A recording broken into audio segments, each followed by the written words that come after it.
మహాగరుడ మహోన్నతుడ సర్వశక్తుల మీద ఆశీన దేవ నీ పరిశుద్ధమైన పాత్మకు లెక్కలేని వందనములు స్తుతులు స్తోత్రములు తండ్రి.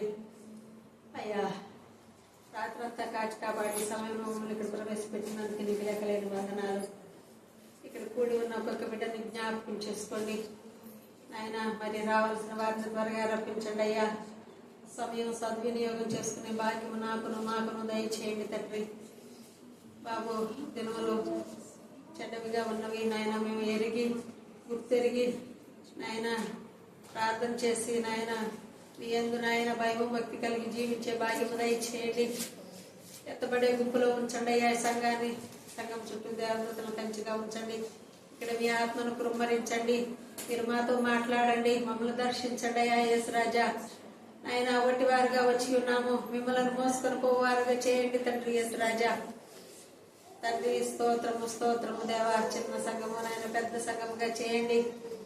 అనేక మంది నాయన ఈ లోకంలో తండ్రి నాయన ఈ వాడకట్టులో ఈ గ్రామంలో మీరంటే తెలియని వారు ఉన్నారు తండ్రి. వారందరితో మీరు మాట్లాడండి, దర్శించండి తండ్రి నాయన. వారికి కూడా మీరే నిజమైన రక్షకుడని తెలియజేయండి తండ్రి యేసురాజా. ఈ అంత్యం రోజుల్లో తండ్రి నాయన నాయన అపాయకరమైన దినాల్లో తండ్రి మేము ఉన్నాము తండ్రి నాయన. మమ్మల్ని దర్శించండి, మాతో మాట్లాడండి అయ్యా.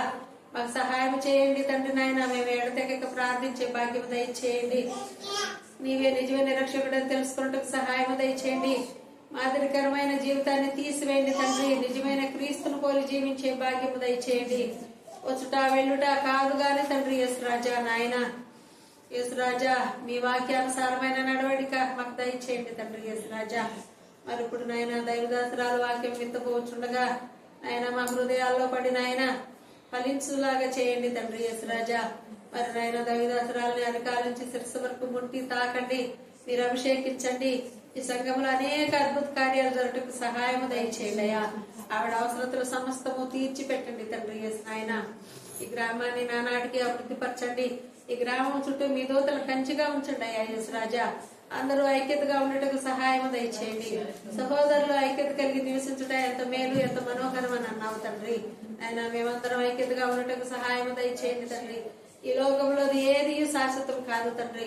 మేము ఏమీ పట్టుకెళ్ళలేము కానీ తండ్రి యేసురాజా మిమ్మల్ని మోసుకొని పోవారులాగా చేయండి తండ్రి యేసురాజా మమ్మల్ని.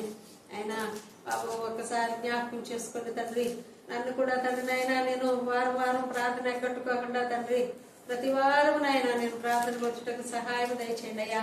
నా కోసం మరి వీరందరూ ప్రార్థిస్తున్నారు తండ్రి.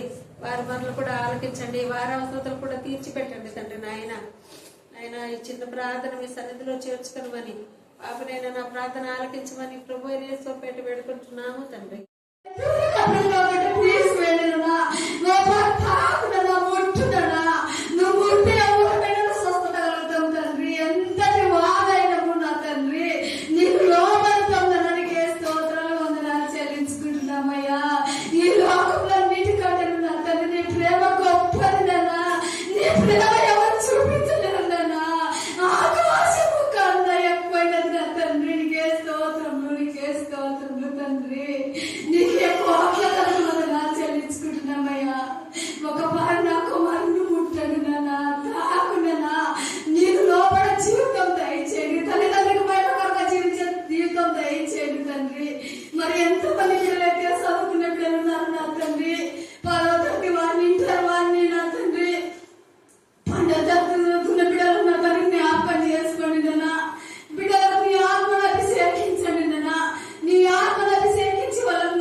ఆమేన్.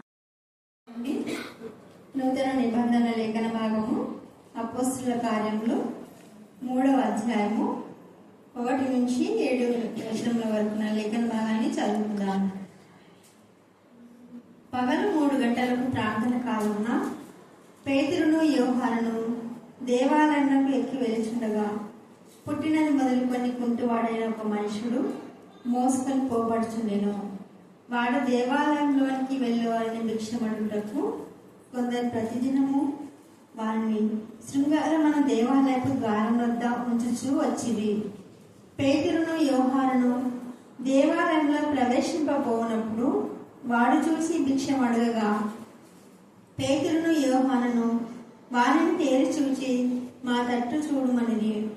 వాడు వారి యొద్ద ఏమైనా దొరుకునని కనిపెట్టుచు వారి యొద్ద లక్ష్యముంచెను. అంతటా పేతురు, వెండి బంగారంలో నా యొద్ద లేవు, కానీ నాకు కలిగినదే నీకు ఇచ్చుచున్నాను. నజరేయుడైన యేసుక్రీస్తు నామమున నడువమని చెప్పి వాని కుడి చేయి పట్టుకొని లేవనెత్తెను. వెంటనే వాని పాదమును చీలమండలను బలము పొందెను. దేవుడి యొక్క పరిశుద్ధ లేఖనములను మన వెనుకలో దీవించి ఆశీర్వదించుగాక. ఆమేన్, ఆమేన్. దేవా నా పాపమంత కడిగావనేస్తం, త్యాగమెంత చేశావు దేవా, నా పాపమంత కడిగావనేస్తం.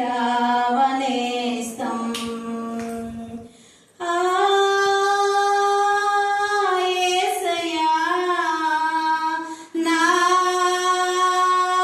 నేస్తమా,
కడిగావనేస్తం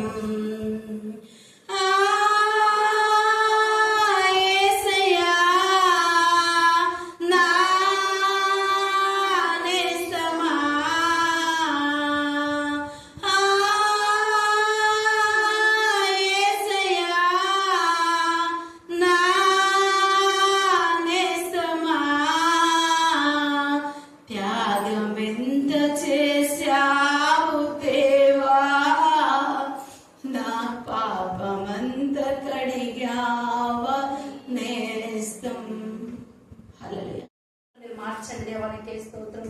అందరూ నా ప్రభా మేము కలిసిమెలిసి ఉంటే నాకు సంతోషం సమాధానం ప్రభా నీకు వందనాలు ప్రభా.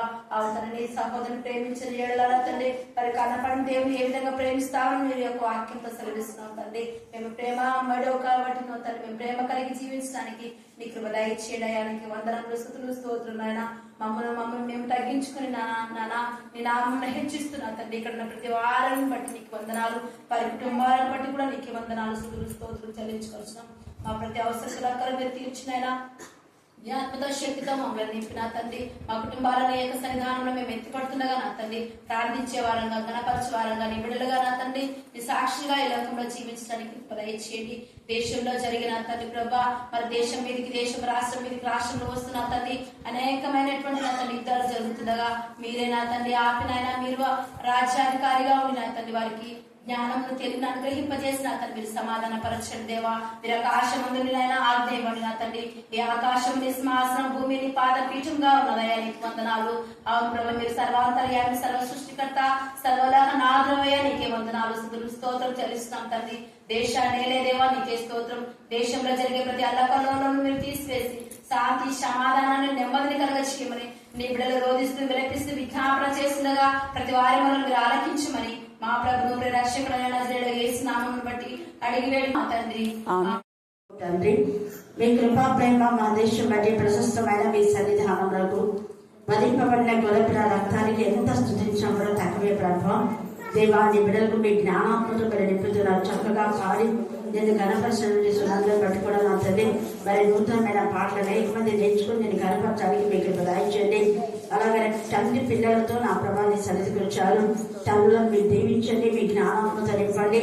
చిన్న బిడ్డలు నా ప్రభ నా తెలియదు సెలవుని నా ప్రభ ఎంతగా నేను ఆరాధించడానికి బయటించిన ఆశ తపన తృష్ణ పట్టి నేను స్థుతిస్తున్నా. అనేక మంది పిల్లలు వీధుల్లో విచ్చని విడిగా తిరిగి ఆడుకుంటున్నారు తండ్రి. కానీ ఇచ్చిన బిడ్డలకైతే మీరు ఇచ్చిన మంచి ఆలోచన జ్ఞానం బట్టి వారు నేర్చుకున్న లేఖన భాగాలు మాత్రమే వారిని తెలియజేస్తుండగా వారిని మీరు బలపరచండి, ధైర్యపరచండి. అనుదినము నీ వాక్యం ద్వారా బిడ్డలు బలపరుస్తున్నందుకు మేము స్థుతిస్తున్నాం. ప్రత్యేకంగా నా ప్రభావం అతన్ని మరి బ్లెస్సి ఈ రోజు జాయిన్ అయ్యి డాక్టర్ బ్లెస్సి మీకు మహిమకరంగా నా తల్లి దేవా ఆ యొక్క మా తల్లి దేవా పోలీసు మా తల్లి దేవా క్వార్టర్స్ లో నేను ఆమె గణతంత్రం బిడ్డ వాడబడడానికి మీ కృపాసనం దయచేయండి దేవా. మా యొక్క దేశం పైన మీ జ్ఞానాత్మతో నింపడతారు. ఎరుషలేముతో నా ప్రభావ దేవా మీ సన్నిధికారం తోడుగా ఉంచినారు నేను స్తుతిస్తున్నా. ఇక్కడ వచ్చిన ప్రతి బిడ్డ కుటుంబంలో మీ రక్తం తొలగించండి. మీ రక్తం ద్వారా నూతన శక్తి మీరు దయచేయండి.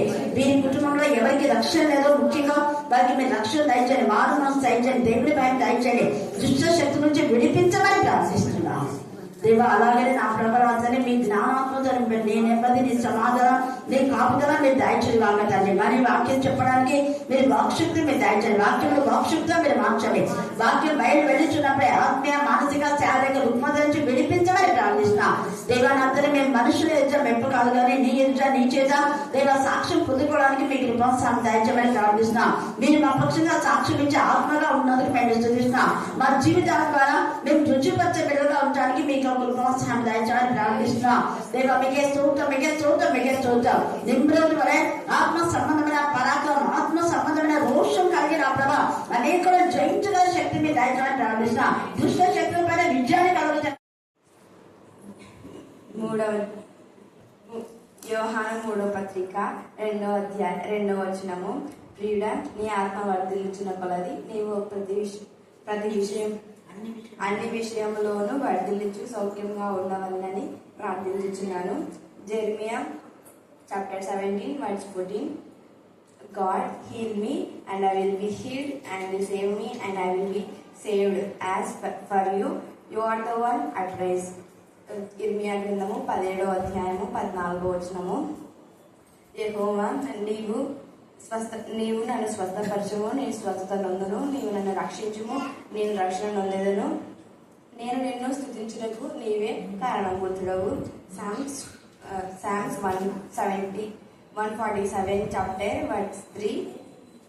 He will heal the broken-hearted and the bind up their wounds.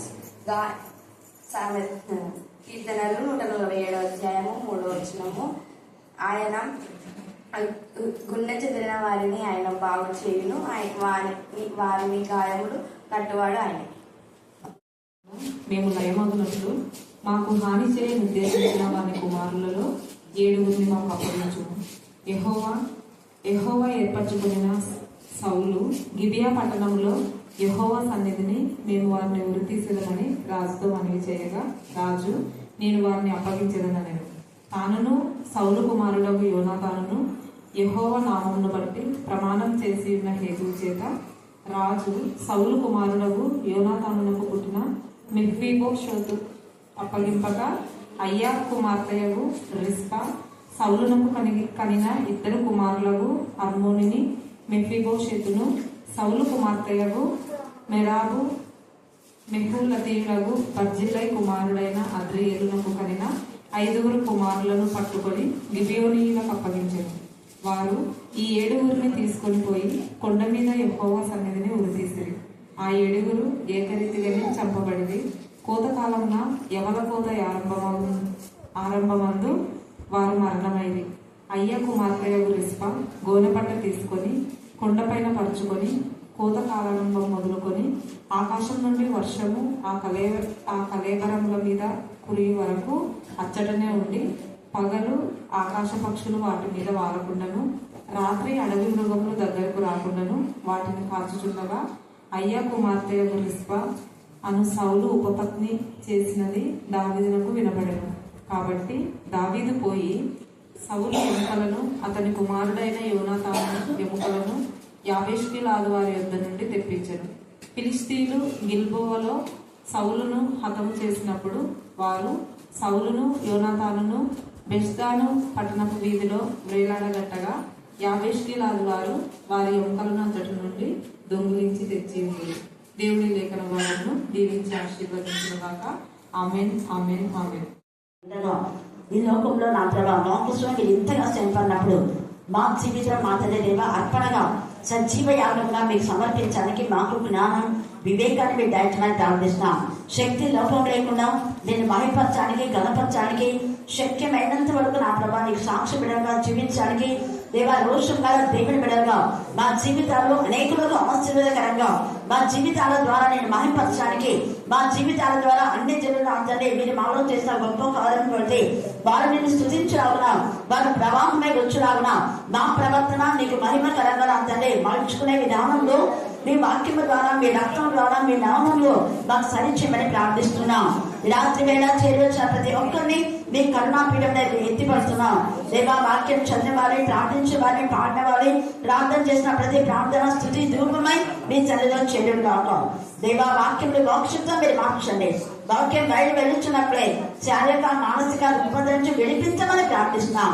ఆత్మీయ బలం, ఆత్మీయ శక్తి దయచేయండి. దేవా యొక్క ఉపవాస ప్రార్థనలో దేవా 100 రోజులు మరి 50 రోజులు 40 రోజులు ఎవరు ఏ విధానంలో చేస్తున్నప్పటికీ ప్రతిదీ నీకు ఇష్టమైన ఇంపైన శ్వాస యాగంగా ఉండి దేవా మేము నీతో ఐక్యమై నీలో చలించి ఫలించి ఉనికి కలిగి జీవించడానికి అనుదిన వాక్యం ద్వారా నూతనత్వాన్ని నూతన బలాన్ని పొందుకోవడానికి మీ కృప దయచేసి మాలో మీకు ఆయాసకరమైన ప్రతి మార్గం నుంచి వేరే ప్రత్యేకంగా ఉండడానికి కృప దయచేయమని మమ్మను మా ఆత్మను మీ చుట్టకే సమర్పిస్తూ నజరేయుడైన యేసుక్రీస్తు శక్తిగల నామమున ప్రార్థిస్తున్నాం తండ్రి. ఆమేన్, ఆమేన్, ఆమేన్. హల్లెలూయా. మన ధ్యాన అంశం ఏంటంటే మీరు చెప్పారు కదా, రిస్పా అంటే రిస్పా అని కాదు కదా, అయ్యా కుమార్తె రిస్పా. ఎవరు చెప్పండి? చెప్పాలి. ఈ యొక్క 2వ సమూయేలు 21వ అధ్యాయంలో ప్రత్యేకంగా ఈమె సౌలు యొక్క ఉపపత్ని. సౌలు ఉపపత్ని అయినప్పటికీ కూడా తండ్రి పేరు ఎన్ని మార్లు ప్రస్తావించినారు చూడండి జీవ గ్రంథంలో. దానికి కారణం ఉంది. ఈమె దేవుడి యందు భయభక్తి కలిగినటువంటి స్త్రీ. సౌలుకు ఉపపత్ని, అంటే పట్టపు రాణి కాదు. పట్టపు రాణి మొదటి భార్యగా ఉంటుంది, ఉపపత్ని అంటే రెండవ భార్య అని అనుకుంటుంటారు. సరే, ఈమె పట్టపు రాణి కాకపోయినా కూడా యాక్చువల్ గా పట్టపు రాణులకు బాధ్యత ఉండాలి.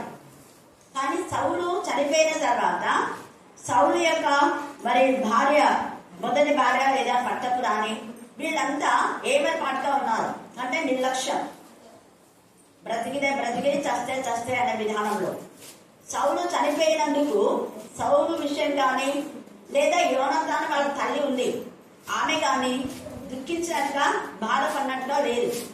ఈ రాత్రి కాల సమయమందు చాలా మంది తల్లులు కూడా తమ భక్తుల విషయమై, కుమారుల విషయమై బాధ్యత వహించేటటువంటి భార్యలుగా లేరు, తల్లులుగా లేరు. కొంతమంది తల్లులు, కొందరు భార్యలు బాధ్యత వహిస్తున్నారు. నూతన సంవత్సరంలో 2026లో బాధ్యత కలిగిన తల్లిగా, బాధ్యత కలిగిన భార్యగా ఉన్నారా? అదే మన అంశం. ఈ అయ్యా కుమార్తె తండ్రి పేరు రాయడానికి 2-3 సార్లు అయ్యా కుమార్తె, అయ్యా కుమార్తె, అయ్యా కుమార్తె అనేది మీకు తర్వాత చదువుకోండి. ఇంతగా రాయడానికి కారణం ఏంటంటే, ఈ అయ్యా వాళ్ళ తండ్రి అయినటువంటి అయ్యా దేవుని యందు భయభక్తి గలవాడు, తన కుమార్తెను కూడా దేవుని యందు భయభక్తి గల కుమార్తెగా పెంచాడు. ఎవరైనా దేవుని యందు భయభక్తి కలిగినటువంటి కుమార్తెలుగా ఉంటే భర్తల గురించి, కుమారుల గురించి, కుమార్తెల గురించి బాధ్యత కలిగి ఉంటారు. ఇక్కడ ఈమె కుమారులు ఇద్దరే, చనిపోయినటువంటి వాళ్ళు ఈమెకు చెందిన వాళ్ళు ఇద్దరే. కానీ సౌలు యొక్క కుమార్తె, సౌలు చేసిన పాపానికి కుమార్తెలకు శిక్ష వచ్చింది. ఎవరికి వచ్చింది శిక్ష? మళ్ళీ చెప్పాలా? మళ్ళీ చెప్పాలా? మళ్ళీ చెప్పాలా? అంటే సౌలు కూడా తన కుమార్తెను దేవుని మీద భయభక్తి గల బిడ్డలుగా పెంచినట్టుగా లేఖనాధారాలు లేవు. అతనికే భయభక్తి లేదు, ఇంకా కుమార్తెలకు ఏం పెంచుతాడు? తన కుమార్తె, పెద్ద కుమార్తె మేరాబు, మీకాలు, ఈ యొక్క దావీదు యొక్క భార్య మీకాలు కూడా ఉంది. ఆమె పిల్లలు కాలేకుండా చచ్చిపోయే వరకు ఆమె మరి గర్భవతి ధరించకుండా అలాగ ఉంటారనమాట. ఆమె గుట్రాలుగానే మిగిలిపోతాయి జీవిత పర్యంత వరకు. అక్కడ ఆ మీకాలు జీవిత పర్యంత వరకు గుట్రాలు కావడానికి కారణం ఏంటంటే, అభిషిక్తుడైనటువంటి దావీదును అనవసరంగా తను బాధకు గురి చేసిన విధానం. గుర్తుపెట్టుకోండి, దేవుని పిల్లలు ఏమాత్రం బాధపడినా మనసు నొచ్చుకుంటే దేవుడు మనసు నొచ్చుకుంటాడు. అక్కడ ఆమె ఎన్నిసార్లు పశ్చాత్తాప పడిందో మనకు తెలీదు, కానీ మొత్తానికి ఆమె చచ్చిపోయే వరకు ఆమెకు పిల్లలు కాకుండా గుజ్రాలుగానే మిగిలిపోయింది. మళ్ళీ ఆమె దావీదుకి వేరు చేసింది. ఈ మేరకు కంటే కూడా ఆమె కాళ్ళు దావీదు చనిపోకుండా దావీదును చంపాలని వాళ్ళ తండ్రి సౌలు పన్నాగులో పంచున్నప్పుడు ఆమెకు తెలిసిపోతుంది.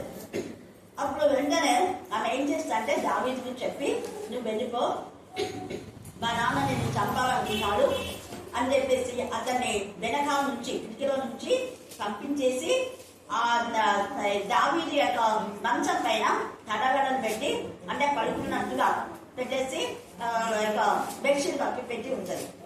వాళ్ళు వచ్చి సౌలు చంపమని చెప్పాడు కదా అని చంపడానికి కత్తులతో పడుతుంది, ఏం శబ్దం కాదు. తర్వాత చూస్తే ఏమున్నాయి? తడగడం. అప్పుడు చేసినట్టు అది ఇప్పుడు మనలు చాలా మంది కాపీలు కొడుతున్నారు. సినిమాలో కూడా ఇదే చేస్తున్నారు కదా, తడగడలు పెట్టేసి తడగడ మూతికి పెట్టేసి చంపడం, ఇవన్నీ కూడా చేస్తుంటారు. ఇక్కడ ఈ యొక్క మేరకు తన 5 కుమారులు చంపమన్నా కూడా నిర్లక్ష్యం చూడాలి, ఏమాత్రం కూడా లక్ష్యం లేకుండా ఉంది. ఇక్కడ రిస్పా అయితే ఏం చేసింది? ఇక్కడ పైన మనం చూస్తే ఈ యొక్క దావీదు యొక్క కాలంలో, అంటే సౌలు చనిపోయాడు, దావీదు రాజయ్యాడు. దావీదు రాజైన ఈ కాలంలో 3 సంవత్సరంలో విడవకుండా వరుసగా కరువు వచ్చిందంట. 3 సంవత్సరాలు కరువు వస్తే ఎంత భయంకరం. అప్పుడైతే 7 సంవత్సరాలు కరువు వచ్చింది యోసేపు కాలంలో. అందుకే జ్ఞానవంతుడైన యోసేపు మరి అనేకమైనటువంటి గంతులను ఏర్పాటు చేసి 7 సంవత్సరంలో ప్రపంచంకి అంతా కూడా ధాన్యం సరఫరా చేయడానికి ఒక మంచి కావలి. యోసేపు యేసేపు గారికి గుర్తు. గ్రంథం చుట్టలన్నీ కూడా ఎత్తబడతాయని తెలిసి యేసయ్య మనకు ఈ యొక్క గ్రంథంలో మనకిచ్చి అనేకమైన లేఖన కవులు మనకు తెలియజేస్తాడు. వాటన్నిటినీ మనం ప్రిజర్వ్ చేసుకోవాలి. ఎందుకంటే రాకడ సమీపంలో గ్రంథస్థులన్నీ కూడా ఎత్తబడతాయి. ఎత్తబడే సమయంలో మనం అప్పుడు వాక్యం చదవాలంటే వాక్యం అనే కలువు రాబోతుంది, భయంకరమైన కలువు. ఇది శారీరకమైన కలువు. కేవలము శారీరకమైన కలువుకే ఇంత భయంకరమైన శిక్ష వస్తే మరి ఆత్మ సంబంధమైన కలువు ఇంకెంత భయంకరంగా ఉంటుందో ఆత్మ పరిశీలన చేస్తారు. శారీరకమైన ఈ కరువు వచ్చినప్పుడు ఎందుకు ఈ కరువు వచ్చింది అని వాళ్ళు ఆలోచన చేసుకుంటారు. అప్పుడు ఏమంటారో చూడండి, దేవుని దగ్గర విచారణ చేస్తారంట. ఇక్కడ దావీదు యెహోవాతో మనవి చేశాను. దావీదు ప్రతిదాన్ని దేవుని దగ్గర మనం చేస్తాడు. మనం చేస్తే దేవుడి దగ్గర ప్రార్థన చేస్తాడు ఆయన. అప్పుడు దేవుడు తండ్రి అయిన దేవుడు ప్రవక్తలను పంపించి జవాబిస్తాడు. డైరెక్ట్ గా ఆయనతో మాట్లాడాడు. దేవుడికి ప్రార్థన చేసినా కూడా కొన్ని మాత్రమే దావీదుతో మాట్లాడతాడు. చాలా విషయాలు ప్రవక్తలను పంపించి చెప్తాడు. మనం చేస్తే అప్పుడు అందుకు యెహోవా ఇలా సెలవించను, సౌలు గిబియోనీలను హతం చేశాను కనుక సౌలు గిబియోనీలను హతం చేశాడు. ఈ గిబియోనీలు దావీదు కూడా చాలా ఇష్టం. దావీదుకు ఇష్టమైనటువంటి ప్రజలు. అప్పుడు దావీదు వాళ్ళతో ఏమని చెప్తామంటే, ఇశ్రాయేలులకు మీరు సహాయం చేశారు కాబట్టి వీళ్ళని ఎప్పుడు మేము హతం చెయ్యము అంటే వాళ్ళు కూడా ఇశ్రాయేలు వంశంలో బ్లెస్సెడ్ పీపుల్ గా ఉన్నారు గిబియోనీయులు. దేవుడు వాళ్ళని కనికరించాడు. అన్యులైనటువంటి వారిని దేవుని పిల్లలతో సహా వాళ్ళకి బ్లెస్సింగ్స్ ఇచ్చాడు. అలా ఇవ్వడము ఈ యొక్క సౌలుకు కొంచెం నచ్చలేదు. అందుకనే ఈ యొక్క సౌలు ఏం చేస్తారంటే, సౌలు చాలా క్రూరమైన స్వభావం గల వ్యక్తి. మేలు చేసిన దావీదునే చంపాలనుకుంటే ఇంకా కొంచెం కీడు చేసినటువంటి గిబియోని కూడా కీడేం చేయలేదు. కాకపోతే వాళ్ళు దావీదుకి హెల్ప్ చేసి దావీదు రాజుగా చేస్తారు, మరి నన్ను చంపేస్తారు, నా కొడుకును చంపేస్తారు అని రాజరికం కోసం గిబియోనీయులను చంపేస్తారు. దావీదుకు ఎవరు మరి వాళ్ళ పక్షంగా ఉన్నారో వాళ్ళందరినీ చంపాలన్న చెడ్డ ఆలోచన సౌలుకుంది. సౌలు అలా చేయకూడదు, కానీ చేశాడు. దేవుడు ఊరుకోడు, దేవుడు న్యాయస్తుడు కదా. అందుకని వీళ్ళు చేసినటువంటి పాపం చేసింది సౌలు. సౌలు చేసిన ఈ అన్యాయంగా వారు నిర్దోషులు గిబియోను. నిర్దోషుల యొక్క రక్తం చిందితే దేశంలో క్షామం. గుర్తుపెట్టుకోండి, రాసుకోండి మీ హృదయంలో. ఒక్క నిర్దోషిని దోషిగా ఎంచకూడదు, అలాగనే ఒక దోషిని నిర్దోషిగా ఎంచకూడదు. గుర్తుపెట్టుకోవాలి, దోషిని నిర్దోషిగా ఎంచినా తప్పే, నిర్దోషిని దోషిగా ఎంచినా కూడా తప్పే. ఇక్కడ వీళ్ళు నిర్దోషులైన వీళ్ళ నిర్దోష రక్తం చిందించబడింది కాబట్టి దేశమంతటా 3 సంవత్సరాలు ఈ యొక్క నిర్దోషం చంపడం ద్వారా ఎంత శిక్షలు ప్రజలందరికీ, ఇంకా వాళ్ళ తల్లులు పిల్లలు ఇస్రాయేలు దేశం అంతా కూడా కరువుగా అనుమతించిపోతుంది. అప్పుడు దేవుడు చెప్పాడు, సౌలు చేసిన ఈ పనిని బట్టి నేను ఇలా చేశాను అన్నాడు. అప్పుడు అన్నాడు, అతనిని బట్టి నరహంతకులకు అతని ఇంటి వారిని 2 అతనిని బట్టి అతని ఇంటి వారిని బట్టి శిక్షగా ఈ కరువు కలిగను.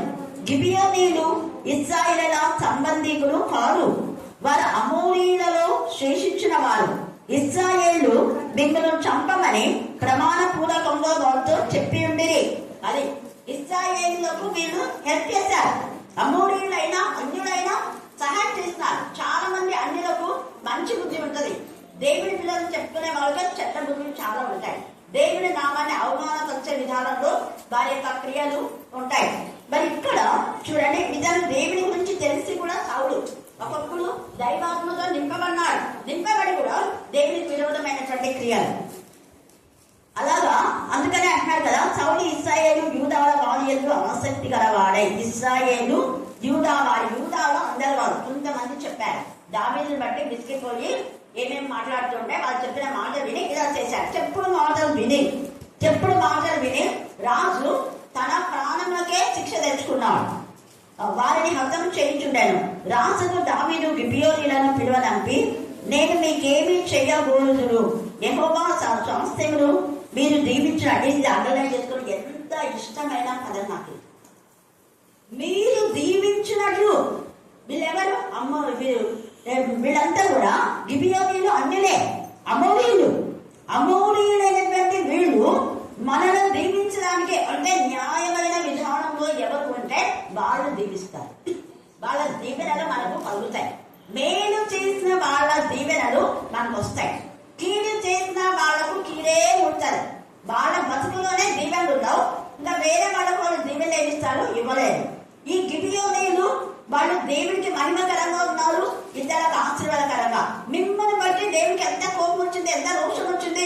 నేను ఇశ్రాయేలు సంతతి కాదు, యూదులు కాదు, అయినా కూడా గిబియోనీయులకు హాని జరిగిందని తండ్రి అయిన దేవుడు 3 సంవత్సరములు కరువు రప్పించగా దావీదు అంటున్నాడు, నేను దీవిస్తాను, నేను ఇశ్రాయేలును బాగు చేస్తాను అని అనలేదు, మీరు దీవించినట్టు.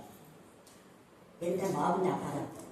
దావీదు ఎంతగా తగ్గించుకున్నాడు, వీళ్ళు ఎంత ఇదిగా నిజంగా గిబియోనీయులను అంటున్నారు కదా, నేను మీకేమీ చేయకూడదు అని చెప్పి మీరు దీవించినట్లు దోష నివృత్తికై దేని చేత నేను ప్రాయశ్చిత్తం చేయునని వారిని అడగగా, గిబియోనీయులు సౌలు అతని ఇంటి వారు చేసిన దాని నిమిత్తము ప్రాయశ్చిత్తం కలుగుటకై వెండి బంగారులే కాని ఇశ్రాయేలులలో ఎవరినైనా చంపడే కాని మేము కోరుట లేదండి. ఎంత మంచి ఆలోచన. మాకు ఇశ్రాయేలు శత్రువులు కాదు, వాళ్ళు మా వాళ్ళే, వాళ్ళు మాకు సంబంధించిన వాళ్ళే, వాళ్ళు బాగా ఉండాలని మేము ఇష్టపడుతున్నాం. రాజుగారు ఇశ్రాయేలు కానీ యూదులు కానీ నాకు ఎప్పుడు ప్రాణం అవసరం లేదు, నాకు వెండి బంగారు కూడా అవసరం లేదు, ధనధాన్యం మేము కోరం.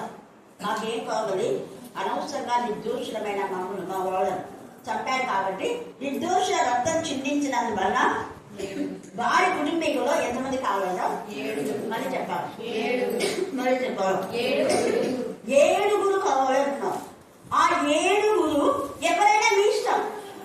ఎంత అసలు దావీదు ఆ మాట చెప్పేసరికి ఎంతగా బాధపడతారు. ఒకవేళ 7 కాకుండా 9 మంది అడిగితే కూడా ఇవ్వాల్సిందే కదా. ఎందుకు ఆ 9 మందిలో మెఫీబోషెతు వచ్చేస్తాడు. కానీ దావీదు మెఫీబోషెతుని దేవుని దగ్గర ఎంత చక్కట పడితాడో. అయ్యో యోనాతానుకు ప్రామిస్ చేశాడు, తను చేసిన వాగ్దానం నిలుపుకోవాలి. అందుకనే దావీదు జ్ఞానంతో ఎంత చక్కగా ఆ యొక్క యోనాతాను కుమారుడైనటువంటి మెఫీబోషెతును అప్పగించగా ఆయన ఏం చేస్తున్నా అంటే రిష్పా యొక్క 2 కుమారులు అక్కడ ఉంది చూడండి, 10వ వచనం చదవండి. క్షమించండి, 8వ వచనం. అయ్యా కుమార్తె రిష్పా సౌలునకు కొనిన 2 కుమారులను అర్మోనిని, మెఫీబోషెతు అంటే చాలా మంది ఉన్నారు. మెఫీబోషెతును సౌలు కుమార్తె మేరాబు మహోనాతీయుడవు బర్జిల్లై కుమారుడైన అద్రియను. బర్జిల్లై కూడా 2 ముగ్గురు ఉన్నారు. ఇంకొక బర్జిల్లై దేవుడు దావీదుకు చాలా మేలు చేసిన ఆయన కుమారుడు కింహాం. ఆ కింహాం సత్రమే యేసు ప్రభువు వారి యొక్క స్వాస్థ్యం. యోసేపుకు వచ్చేటటువంటి భూభాగం అది.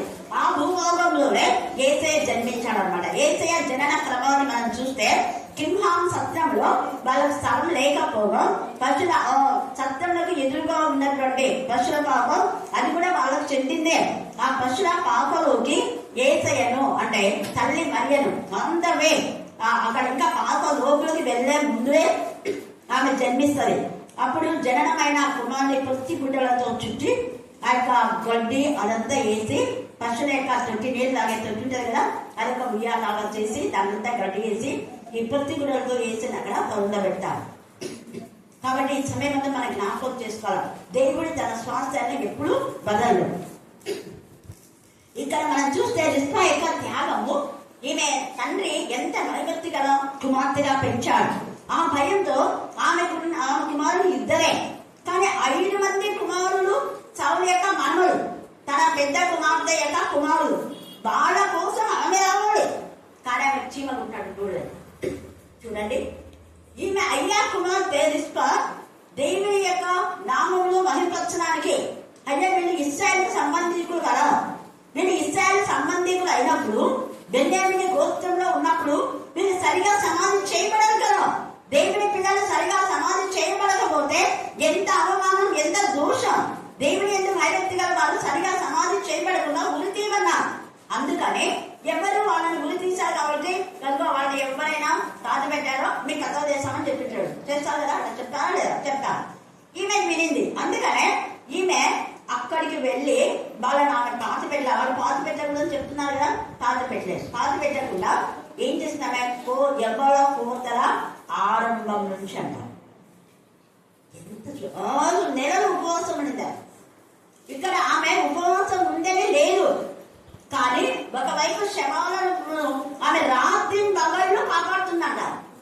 మరి 6 నెలల్లో ఆమె ఏం భోజనం చేసిందో మనకి ఇక్కడ రాయబడలేదు. కానీ గోనె పట్ట వేసుకొని హల్లెలూయా హల్లెలూయా హల్లెలూయా.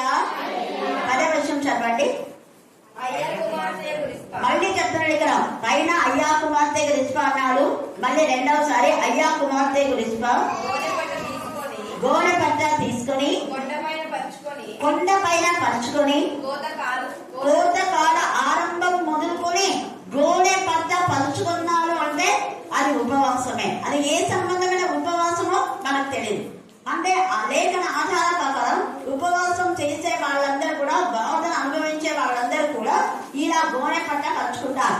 ఇప్పుడు పరిస్థితిలో గోనె పట్ట వేసుకోవాలి, కానీ బ్లాక్ డ్రెస్సులు వేసుకొని దుఃఖం తెలియచేయడానికి సంతాప సభలు చేస్తూ ఉంటారు.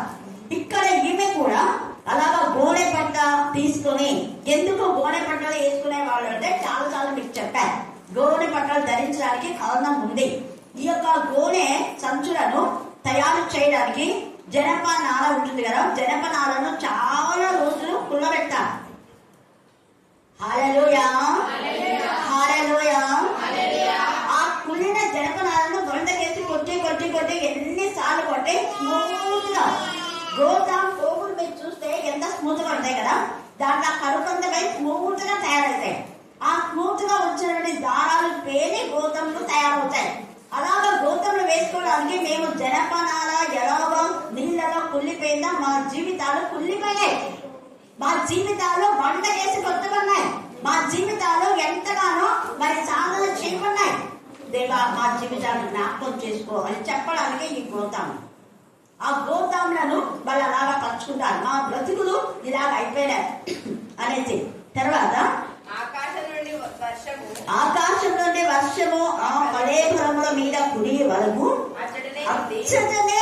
ఈమె మళ్ళా రోజు ఇంటికి వస్తున్నాను కదా. హల్లెలూయా హల్లెలూయా హల్లెలూయా. అచ్చటనే నేను చెప్పేటప్పుడు మీరు బైబిలే చూడాలి, వాక్యమే చదవాలి. అటు ఇటు చూడడం ద్వారా మనకు అర్థం కాదు. ఇవి చాలా దేవుని యొక్క మాటలు మార్మికంగా ఉంటాయి. ఆమె అచ్చటనే ఉంది. వేరే వాళ్ళు ఆమెకు ఆనందం తెచ్చిస్తున్నారు లేదా అదంతా ఇక్కడ రాయబడలేదు. ఆమె రాత్రి కూడా నిద్ర లేకుండా ఉంది. ఇది ఆమె 2 కుమారులు, మేడకు 5 మంది కుమారులు. కానీ ఆమెనన్నా ఇంత కూడా సహాయకారుగా ఉందంటే ఆధారాలు లేవు. తను ఒంటరిగా ఒక స్త్రీ ఆమె ఏం చేస్తుందంటే క్రూర మృగములు వచ్చి ఈమె తినేయచ్చు ఒడకరు. తన ప్రాణములకు తెగించి, ఎందుకు ఇంతగా ప్రాణం తెగించి చచ్చిపోయిన శవాల కోసం అంతగా ఆమె 6 మాంసములు రాత్రి పగళ్ళు మెలుగుతో ఉంది. కన్ను ఇట్లా మూస్తే ఎవరొచ్చి తింటారు అని. పక్షులు లవణ్యంలో తగులు, రాత్రి మృగాలు రాకుండా. మృగంలో రాని కూడా ఆమె ఎంతగా దేవుని పైన ఆధారపడింది కాబట్టి ఏ మృగం ఆమెకు హాని చేయలేదు. అలాగే నా శవాలను కూడా ముట్టలేదు. హల్లెలూయా హల్లెలూయా హల్లెలూయా హల్లెలూయా. ఈమె ధైర్య సాహసాలకు విజయంగా మెచ్చుకోవచ్చు. కారణం ఈమె ఒకటే, వర్షం కురవకుండా ఉంది. కాబట్టి దేశానికి ఈమె శవాల కోసం మాత్రమే కాదు, దేశం బాగుండాలి అన్న ఆలోచన. దేశము సౌలు యొక్క నీచమైన స్థితిని బట్టి ఇలాగ అయిపోయింది దేశం. నిర్దోషం మీద చంపారు. తన కుమారుడు తెలిసి తెలియక చంపాడో, సౌలు చెప్పిండే చంపాడో, ఈమెదే చెప్పిండదు నాకు తెలిసి. యుద్ధమా వాళ్ళంతా నిర్దోషం చంపదనే చెప్పిండదు ఈమె. కానీ సౌలు చాలా పీక్తుడు కదా, చెప్పిన మాటలు విని వాళ్ళిద్దరు కుమారులు కూడా, లేదా ఆమె కుమారుడు చంపకపోయినా కూడా మిగతా 5 మంది మేరవ కుమారుడు చంపి ఉండొచ్చు, మేబీ మనకు తెలియదు. అయితే మొత్తానికి ఇక దేవుని యొక్క నామములు బట్టి వాళ్ళంతా కూడా రాజకుమారులుగా వాళ్ళు సమాధి చేయబడాలి. దేవునికి మహిమకరంగా సమాధి చేయబడాలి, తగిన రీతిని సమాధి చేయబడాలి. పైగా వర్షం రాకుండా ఉంది 6 నెలలు. వర్షం రావాలి అని, వర్షం కోసమే ఆమె అక్కడ ఉండి 6 సంవత్సరాలు. ఆ నింద పోవాలి అని, తన యొక్క భర్త తన పిల్లల గురించి తన ఇంటికి ఒక నింద వచ్చింది అని ఆ ఇల్లంతా తన బాధ్యతగా తీసుకుంది. ఈ రాత్రి భార్యలైన మీరు మీ కుటుంబానికి బాధ్యతగా ఉన్నారా? మీ భర్తల విషయంలో, మీ కుమారుల విషయంలో ఏం చేస్తున్నారు మీరు? 6 నెలలు రాత్రి పగళ్ళు నువ్వు ఎన్ని రాత్రులు మేల్కొన్నావు? దేవుడు నిన్ను లెక్క అడుగుతాడు. ఎన్ని రాత్రులు నువ్వు రక్షణ కోసం దేవుని చెంద ప్రార్థించావు? నిజంగా నీకు రిస్పాకున్నటువంటి హృదయ అభిలాష నీకుంటే, హృదయ ఆక్రందన నువ్వు చేస్తే ఖచ్చితంగా దేవుడి ప్రార్థన వింటాడు. నీ ప్రార్థన వినలేదు అంటే నువ్వు ఇంకా చేయవలసిన ప్రార్థన చేయలేదేమో. అందుకే నీ కుమారులకు, నీ భర్తకు రక్షణ లేదేమో. మరి వాళ్ళు నరకానికి పోతే కేవలం సరిగా సమాధి చేయడం కోసమే ఈమె ఇంతగా చేస్తే, 3 సంవత్సరాల కవు కోసమే ఇంతగా చేస్తే, మరి నరకంలో యుగ యుగములు కాల్చబడే భర్తల శరీరాలు, యుగ యుగంలో అక్రమ కౌరుల యొక్క శరీరాలు, లేదా దేవుడికి విరోధంగా కోపం చేసిన మీ కుమారులు కుమార్తెల యొక్క శరీరంలో నరకంలో కాల్చబడుతూ ఉంటాయి. మరి అది నీకు ఇష్టమా? మనం ఆత్మ పరిశీలన చేసుకుందాం. మనం ఏం చేస్తున్నాం? ఆత్మీయమైన కరువు రాబోతుంది. ఇప్పుడు వాక్యం వినబడుతుంది. ఒకనొక సమయంలో దేవుడు నా నోటిని మూసేస్తాడు. నువ్వు చెప్పొద్దా అంటాడు. నేను చెప్పాలని నాకు ఉంటుంది, కానీ పెద్దలు కూడా రాదు. ఒకవేళ వచ్చినా మీకు వినపడదు, మీ చెవులన్నా మూసేస్తాడు. ఇది జరగక ముందే వాక్యం స్టోర్ చేస్తాడు. యోసేపు లాగా. ఆమోసు 8వ అధ్యాయం 12వ వచనం చదవండి. ఆమోసు 8:12.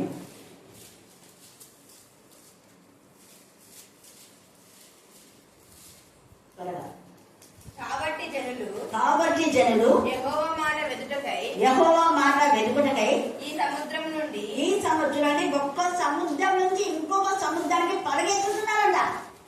ఆశతో దేనికోసం? వాక్యం ఎవరైనా చెప్తారా.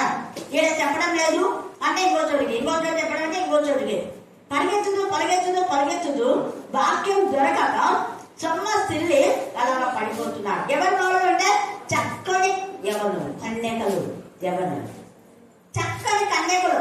వాళ్ళ అందాన్ని ఆధారం చేసుకొని దేవుని మందిరానికి రాకుండా తినుము త్రాగుము సుఖించమన్న విధానంలో ఉండి దేవుని అవమానపరిచే విధానంలో ఉన్న భక్తులు ఇలాగే తయారైతారు. ఆయన రాకుండా ఏదో వాక్యం విని కొంత మన పాపాన్ని నిర్వర్తించుకున్నాంలే అని అనుకుంటారు, కానీ అది అవకాశం లేకుండా పోతుంది. ఈ సమయమందు మనకి రిస్పాక్ ఉన్నటువంటి బాధ్యత మనం కూడా బాధ్యత వహించవలసిందిగా ప్రభు నామమున తెలియజేస్తున్నాం. ఈమె ఉన్నటువంటి ఈ స్థితిని దావీదుకు చెప్పారు. అప్పుడు దావీదు వెంటనే ఏం చెప్పారంటే, కాబట్టి దావీదు పోయి సౌలు ఎముకలను, అతని కుమారుడైన యోనాతాను ఎముకలను యాబేష్కీయురాజు వారు ఇద్దరు నుండి తెప్పించాను. వాళ్ళకు ఈ సౌలు మేలు చేస్తుంటారు కాబట్టి వాళ్ళు తీసుకొని పెట్టారు ఆ 2 వాళ్ళ ఎముకలు. ఫిలిస్తీయులు గెల్బోవారు సౌలును హతం చేసినప్పుడు వారు సౌలును యోనాతానును బెత్షెమెషు పట్టణపు వీధులలో వేలాడగట్టగా యాబేష్కీయురాజు వారు వారి ఎముకలను అచ్చటి నుండి దొంగిలించి తెచ్చింది. కావున దావీదు వారి ఇద్దరు నుండి సౌలు ఎముకలను, అతని కుమారుడైన యోనాతాను ఎముకలను తెప్పించాను. రాజాజ్ఞను బట్టి గురి తీయబడిన వారి ఎముకలను జనులు సమకూర్చుని 7 మంది ఎముకలు కూడా సమకూర్చున్నారు. ఆ ఎముకలను బెన్యామీనుల దేశమునకు చేరిన సెలాలోనున్న సౌలు తండ్రి కీషు సమాధిలో పాతిపెట్టింది. రాజు ఈలాగు చేసిన తరువాత అండర్లైన్ చేస్తుంది. ఇలాగు చేసిన తరువాత దేశం కొరకు చేయబడిన విజ్ఞాపనను దేవుడు అంగీకరించను.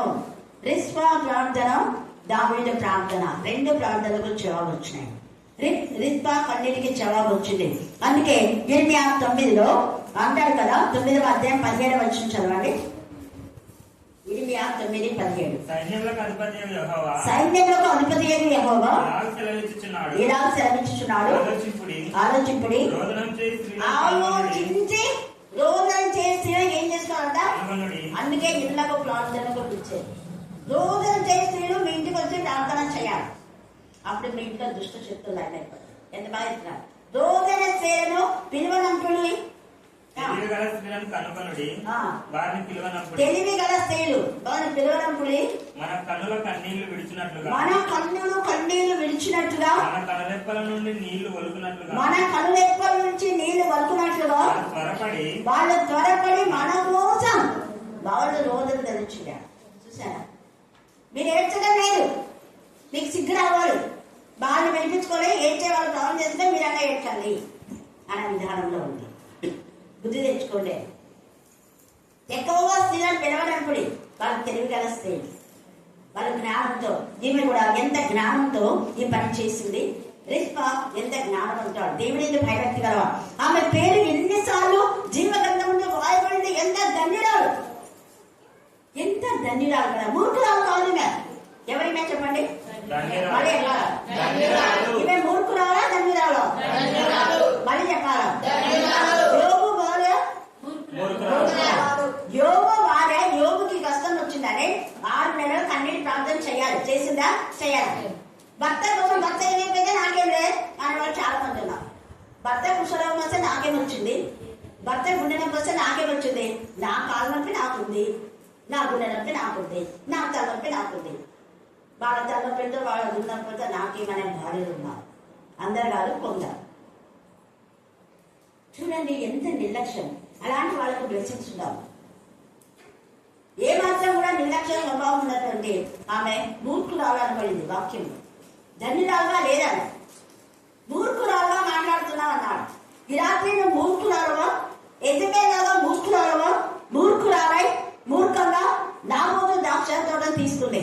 ఆమెకి ఎన్ని 450 మంది అన్ని దేవతలు ఉన్నారు. స్త్రీల కాంక్షిత దేవత, వ్యభిచారం చేసే దేవత, కామ పిచాచి, వీళ్ళందరి కమ్మూర్చు దేవత. అది కూడా ఒక సంబంధమే. మనం తెలిసింది కదా, ఎస్కేల్ 8:13-14 అంటే వాళ్ళ జీవితము వాళ్ళు వ్యభిచార వృత్తిలో లేరు అని తెలుసుకుంటున్నారు శిఖులకు. ఎస్కేలు 8వ అధ్యాయంలో వాళ్ళ ఏర్పులు అవి. ఎంత నీచమైనటువంటి ప్రవృత్తి. అన్నిలలో వాళ్ళ దేవతల పేర్లు అలాగనే ఉన్నాయి. అలాంటి దేవతలను పూజించే వాళ్ళు అలాంటి వాళ్ళే. అందుకని నాశనం అయిపోయినారు. ఇక్కడ కూడా ఎవరు నాశనం అనే గోతులు చేశారో వాళ్ళ నెత్తి మీదకే నాశనం వచ్చింది. సౌలు తలంచిన చేదు వారి ఇంటి వారందరికీ నాశనం వచ్చింది. ఎవ్వరు వాళ్ళ ఇంటిలో నుంచి రాజు కాలేదు. హల్లెలూయా, హల్లెలూయా, హల్లెలూయా. ఎన్ని జిమ్మిక్స్ చేశారో అన్ని జిమ్మిక్స్ చేశారు. చివరికి దేవుడి బిడ్డలదే విజయం. ఇప్పుడు కూడా ఈ యొక్క చనిపోయినటువంటి ఆ వ్యక్తి మనం చూస్తే ఎన్ని విధాలుగా ఇస్రాయేలు బాధ పెట్టాడు. చిన్న చిన్న పిల్లలు కూడా చంపించాడు. క్రూరుడు, హేరోదు లాంటి వాడు. అందుకనే చచ్చాడు. వాడు వచ్చినందుకు ప్రపంచం అంతా సంతోషిస్తుంది, కొంతమంది మాత్రమే బాధపడుతున్నారు. హేరోస్ వస్తే ప్రపంచం అంతా ఆనందించింది. ఎజబెల్ చస్తే ప్రపంచం అంతా ఆనందించింది. అతల్లే చస్తే దేశమంతా కూడా సంతోషించి నెమ్మదిగా ఉన్నాడు. అతల్లే కూడా అంతే. అన్య దేవత ఆరాధికులు, మయక అన్య దేవత ఆరాధికులు. వాళ్ళ ద్వారా ఎన్నో శోధనలు వచ్చాయి. రాత్రి కావాల సమయంలో రిస్పాకున్న ఈ బాధ్యత మనం కలిగి ఉండి మన పేరును జీవ గ్రంథంలో వ్రాయబడి ధన్యురాలుగా ఉందాం. బాధ్యత వహించినటువంటి స్త్రీగా, బాధ్యత వహించిన తల్లిగా, బాధ్యత వహించే కుమార్తెలు కూడా ఉన్నారు. ఇంకో రోజు చూసుకుందాం, ఇప్పుడు టైం లేదు. బాధ్యత కలిగిన ఒక భార్య మళ్ళా ఉపపత్ని, పట్టడాన్ని కాదు, ఉపపత్ని అయినా ఎంత బాధ్యతగా ఆమె ఈ పని చేసింది. దేవుడు ఈ వాక్య భాగం దీవించి ఆశీర్వదించుగాక. ఆమేన్, ఆమేన్, ఆమేన్. ఆ తర్వాత దావీదు 22వ కీర్తనలో పాడతాడు. చాలా చక్కగా ఉంది కావాలి. అది మీరు బాగా చదవండి. 22 కీర్తన వాళ్ళు ఇక్కడనే దావీదు రాసినటువంటి 2వ సమూయేలు 22వ అధ్యాయంలో చాలా విషయాలుగా దేవుడి మీద మాట్లాడతాడు. కాపాడిన గొప్ప దేవ, నీ పాదములకు వందనాలు, స్తుతులు, స్తోత్రములు చెల్లిస్తున్నామయ్యా. ఈ రాత్రికాల సమయంలోనైనా, ఈ 3వ నెలలోనైనా, మొదటి వారంలో నీ కృప చూపుతున్న దేవా, నీ పాదములకు వందనాలు, స్తుతులు, స్తోత్రములు చెల్లిస్తున్నామయ్యా. దేవా, సిలువలోనైనా మా కోసం ప్రాణం పెట్టిన గొప్ప తండ్రి, నీ పాదములకు వందనాలు, స్తుతులు, స్తోత్రములు చెల్లిస్తున్నామయ్యా. దేవా, అమ్మలారా, నా కోసం ఏడవకండి, మీకోసం, మీ పిల్లల కోసమే సెలవుతున్నాను దేవా. అయ్యా, మా పిల్లలు మేము కలిసి నిన్ను ఆరాధించే జ్ఞానాన్ని నేర్పించండి, సహాయం చేయండి. ప్రతి ఒక్క బిడ్డతో మీరే మాట్లాడండి, సహాయం చేయండి. నీ పాదములకు వందనాలు, స్తుతులు, స్తోత్రములు చెల్లిస్తున్నాను నైనా. మా కోసం నైనా 2 శిలువల మధ్య రాడుతున్న దేవా, మా కోసం 2 మేర్ల మధ్య రాడుతున్న మా కోసం నీ పాదములకు వందనాలు, స్తుతులు, స్తోత్రములు చెల్లిస్తున్నామయ్యా. ఇటువంటి కూడికలనైనా ఉపవాసం ఆరాధన కూడికలు ఎక్కడెక్కడైతే జరుగుతున్నావో నైనా అక్కడ మీరు మహిమ పొందుతున్న గొప్ప తండ్రి నీ పాదములకు వందనాలు స్తుతులు స్తోత్రములు చెల్లిస్తున్నామయ్యా. అక్కనైనా ఆత్మీయ మాటలు చెప్పిండగనైనా ప్రతి హృదయం నుండి మరి వేసుకునే జ్ఞానాన్ని నేర్పించండి, సహాయం చేయలేదా. ఈ రాత్రికాల సమయంలోనైనా ఇంతవరకునైనా నీ మాటలు విన్న ప్రతి బిడ్డనైనా నీ ఆత్మతో నీ శక్తితో నీ పరిశుద్ధ ఆత్మతో నింపమని అడుగుతున్నామయ్యా. దేవా ఈ గుడూరు ప్రాంతం అంతానైనా శిల్వచారణ మరుగు చేసుకున్నాను. ప్రతి బిడ్డ సమస్యలు తొలగించండి, నీ కృపలో జ్ఞాపకం చేసుకోండి. ఈ రాత్రికాల సమయంలోనైనా అక్క ఏ ప్రాంతానికినైనా ఈ శిల్వ ధ్యాన కుడికలలో వెళ్తుందోనైనా అక్కడ మీరు మహిమ పొందమని అడుగుతున్నామయ్యా. నైనా చిన్ని బిడ్డల్ని ఆత్మతో నింపండి. నైనా పేరు పేరు వలసిన ఇక్కడ వచ్చిన ప్రతి బిడ్డల్ని యవనస్తురాలను నైనా వృద్ధాపంలో ఉన్న ప్రతి బిడ్డల్ని ఆత్మతో అభిషేకించండి, సహాయం చేయండి. దేవా ఇప్పుడు ముందున్న కార్యక్రమం అంతానైనా నీ చేతుల్లో పెట్టుచున్నాను నాయన. నీ పాదములకు వందనాలు. సడన్ గా స్టమక్ పెయిన్ వచ్చింది. అక్కడే నాగరపురంలో వెళ్ళి చూపించుకుంటే RMP doctor 3 bottles saline bottles పెట్టినారు. ఇంకా క్యూర్ అవుతుందిలేమ్మా అని చెప్పి స్టమక్ పెయిన్కి సంబంధించిన మెడిసిన్ అంతా ఇచ్చి ఆయన పంపించేసినారు. తగ్గుతుందిలే అనుకుంటే అక్కకి తగ్గలేదు. ఈవినింగ్ వరకు ఏం తగ్గలేదు, నైట్ ఎక్కువైపోయింది. బావ అందుబాటులో లేరు మా బావగారు. ఏం చేయాలో అర్థం కాక దాదాపు ఈ టైం కంటే ఇంకా ఎక్కువ టైం అయింది. 10:30 అప్పుడు మాకు కాల్ చేసినారు. ఆ టైంలో వెళ్ళడానికి ఏ ఫెసిలిటీస్ లేవు, బస్సు ఆటో అడిగినాం కానీ ఈ టైంలో రాలేమని చెప్పినారు. ఏం చేయాలబ్బా, దేవుని చిత్తము. తల్లిదండ్రులు అందుబాటులో లేరు, తోబుట్టువులు అందుబాటులో లేరు, భర్త అందుబాటులో లేడు. ఇంకా నీ ధైర్యము నీ హస్తమే ఆ బిడ్డకు తోడుండాలని చెప్పి మేము ఇంకా ప్రార్థించుకొని పడుకున్నాము. నైట్ ఇంకా పెంచుకల పాడు దగ్గర వెళ్ళి హాస్పిటల్లో అడ్మిషన్ అవ్వాలి కంపల్సరీ అని చెప్పినారు. ఇంకా నైట్ అంతా భయపడుతూనే మేము పడుకున్నాము. ఎర్లీ మార్నింగ్ అమ్మ వెళ్ళిపోయింది. అప్పటికి ఇంకా డాక్టర్స్ రాలేదు. 11:30, 12కి నాకు కాల్ వచ్చింది. అపెండిక్స్ అంటే అక్కకి అర్జెంటుగా సర్జరీ చేయాలి అని చెప్పి వెంటనే నేను నా భర్త వెళ్ళిపోయినాము. ఇంకా అక్కడికి వెళ్ళినాక డాక్టరు నన్ను మా సార్ని ఇద్దరిని పిలిచి మాట్లాడినారు. ఆమె కండిషన్ ఏంటంటే అపెండిక్స్ మాత్రం ప్రాబ్లం కాదమ్మా అక్కది, ఏమంటే చిన్న వాపు ఉంది. ఈ రోజు సర్జరీ డిలే అయిపోతే ఆ వాపు వచ్చినది పగిలి పేగులంతా ఇన్ఫెక్షన్ వచ్చే అవకాశం ఉంది. సర్జరీ అయితే అర్జెంటుగా చేయాలి. కాకపోతే ఇక్కడ మాకు ప్రాబ్లం ఏంటంటే అక్కకు థైరాయిడ్ కూడా ఉందన్నమాట. ఆమె 1 year అయింది మెడిసిన్ బంద్ చేసి. ఆ థైరాయిడ్ ఎంతవరకు ఉందో, ఏ రేంజ్లో ఉందో మాకు తెలియదు. టెస్ట్ చేద్దామంటే ఆ మిషన్ లేదు. మేము థైరాయిడ్ని అనలైజ్ చేసే అనిస్థీషియా ఇస్తాము, ఎంత మత్తిగా ఎక్కించాలి అనేది. కాబట్టి మాకు కాంప్లికేషన్ అంతా అక్కడే. ఏమైనా రిస్క్ ఉంటే మాకు సంబంధం లేదని మాతో సైన్ చేయించుకున్నారనమాట. ఇంకా భయపడినాం, చాలా భయపడినాం అసలు. ఇంకా అక్కకి మొత్తం బాడీ మొత్తం అనిస్థీషియా ఇవ్వాలి అని చెప్పి నోట్లో అనిస్థీషియా ఇచ్చినారు. దాదాపు ఇంకా 3 hours సర్జరీ చేసినారు అక్కకి. 3 o'clock తీసుకెళ్ళి దాదాపు 4:45కి మాకు హ్యాండ్ ఓవర్ చేసినారు. కానీ అద్భుత రీతిగా దేవుడు ఏమంటే వాళ్ళు చెప్పిన రిస్కులు అన్నింటికంటే చాలా ఈజీగా, ఎలా అంటే చిన్న వడగుళ్ళు అయితే సర్జరీ చేస్తారు చూడు, అట్లానే అక్కకి లాప్రోస్కోపీ సర్జరీ చేసి అది పంపించినారు మాకు. ఒక్క బ్లడ్ చుక్క కూడా అంటుకోలేదు దానికి. హల్లెలూయా. దేవుడు అక్క పట్ల చేసిన గొప్ప కార్యంను బట్టి మీకు వందనాలు చెల్లిస్తున్నాను. అలాగే ఇంకా నిన్న ఇంకా కాన్షియస్లోకి రాలేదు, మేము వచ్చే టైంకి వచ్చేసినాము.